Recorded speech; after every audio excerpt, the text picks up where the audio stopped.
Vous vous êtes jamais demandé c'est quoi qui fait la valeur de One Piece? Parce que moi, si. Et si je devais dire un truc, c'est que c'est clairement ce mec. Si ce truc a autant de valeur, c'est parce que c'est la dernière trace qu'on a de Gold Roger, c'est l'ancien roi des pirates, c'est pas n'importe qui. Alors, partir à la recherche de One Piece, c'est un peu comme lui rendre un dernier hommage. C'est ça, la vraie valeur de One Piece, c'est un souvenir. Et de ce fait, si Gold Roger se mettait à réapparaître à partir de l'épisode 2 de la série, forcément ça perdrait tout son intérêt. Pourquoi je vous parle de ça, moi, déjà?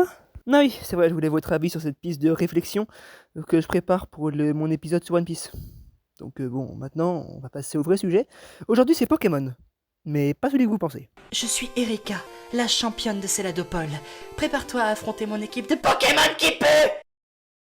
Ah, de la bonne odeur, tout sauf ça.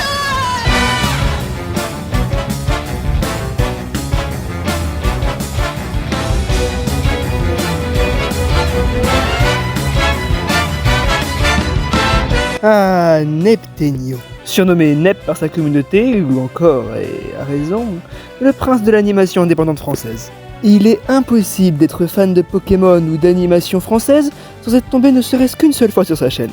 Et bon Dieu, quelle chaîne! Des séries en veux-tu en voilà, des shorts d'animation, des YouTube poop, des vidéos théories, on trouve vraiment de tout. Car Neptenio, c'est une chaîne de passionnés. Et pas de petits passionnés, non, de vrais passionnés. La chaîne d'un passionné qui voit sa licence préférée s'effondrer sous une tonne de jeux tous plus médiocres les uns que les autres. La chaîne d'un passionné qui essaye de redonner honneur à une licence qui se fait traire jusqu'à la dernière goutte de lait de l'écremeux. La chaîne de quelqu'un qui s'est approprié son univers favori pour faire rire et parfois tirer des larmes. La chaîne de quelqu'un qui a compris qu'un univers tout public n'est pas pour autant un univers sans problème et que certains sujets valent mieux la peine d'être abordés que ignorés.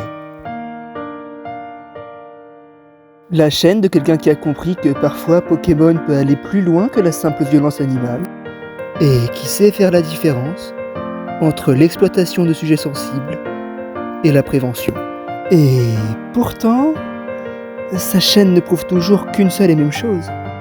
C'est que, aussi longtemps que dure l'absence de Gold Rogers, il y aura toujours des pirates plus malins et plus avertis que lui pour faire porter sa mémoire jusqu'aux étoiles.